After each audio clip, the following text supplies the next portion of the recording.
Within this series of videos, you'll learn about obesity risk factors during the infancy and early childhood periods. We'll think about how experiences and exposures during these periods shape our weight-related behaviors and weight outcomes.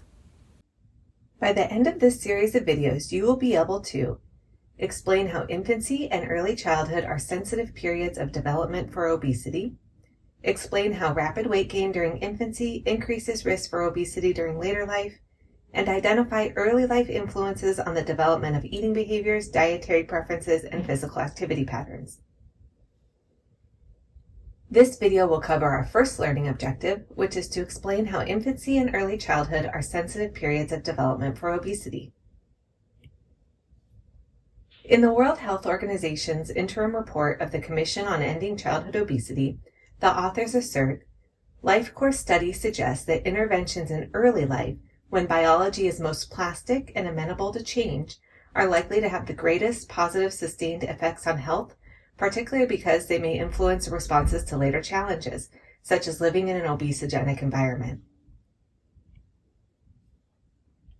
The Institute of Medicine makes a similar assertion in their report from the Examining a Developmental Approach to Childhood Obesity workshop.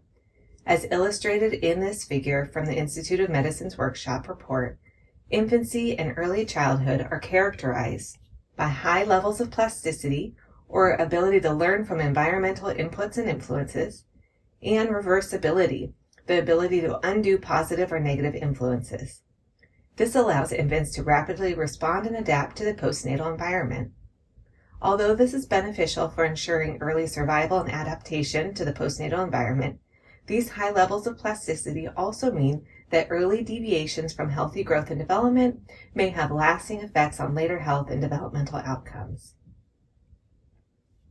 For these reasons, researchers and public health experts now recognize that the first 1,000 days, which is roughly the period between conception and the child's second birthday, are considered a sensitive period for growth and development.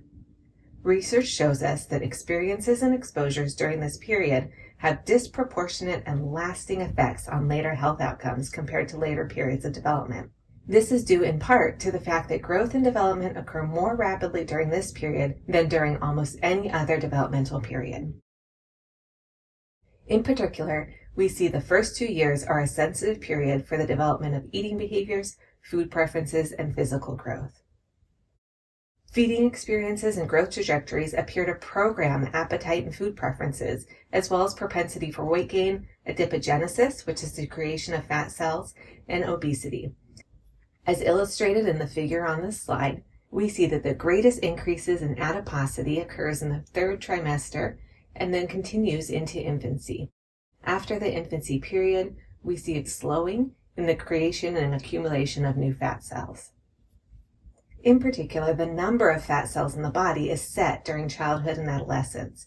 We see much less change in fat cell number during adulthood, and fat cell number is a major determinant of fat mass in adults. This figure illustrates this point further. Within this figure, age is represented on the x-axis, and an individual's adipocyte or fat cell number is represented on the y-axis.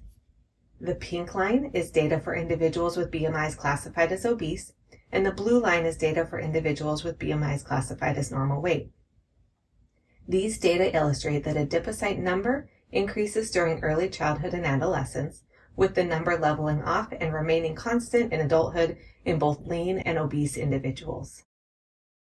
Interestingly, we also see that major weight loss facilitated by bariatric surgery results in a significant decrease in cell volume, however fails to reduce adipocyte cell number 1 to 2 years post-surgery. As illustrated in this figure, where fat cell volume, represented on the y-axis, is compared for individuals before and 1 to 2 years after they had bariatric surgery, we see fat cell volume is significantly lower after bariatric surgery compared to before. However, if we examine fat cell number, represented on the y-axis in this figure, we see that fat cell number did not change during the same time frame. This means that factors that influence weight gain and adipogenesis are important targets for prevention efforts during early life. During the prenatal period, modifiable factors include maternal obesity and gestational diabetes, inadequate intrauterine nutrition, and exposure to toxins in the womb. During infancy, important targets are parent feeding practices, the nutrient content of what is fed to the baby, in particular of the breast milk or formula, the timing of introduction of solid foods, and factors such as dietary patterns that shape the gut microbiota. All of these are important influences on early weight gain trajectories. During later childhood and adolescence, influences include dietary patterns and quality, appetite and eating behaviors, gut microbiota interactions with diet, hormones, and the timing of puberty onset. Let's pause here and discuss some key takeaways from this video. Infancy and early childhood are sensitive periods of development, wherein experiences and exposures during this developmental period have a greater impact on later outcomes than later experiences and exposures during later developmental periods. This developmental period is characterized by rapid rates of development and high plasticity, which makes it an opportune time for early intervention efforts to help shape the development of eating behaviors, dietary patterns, physical activity patterns, and weight gain trajectories.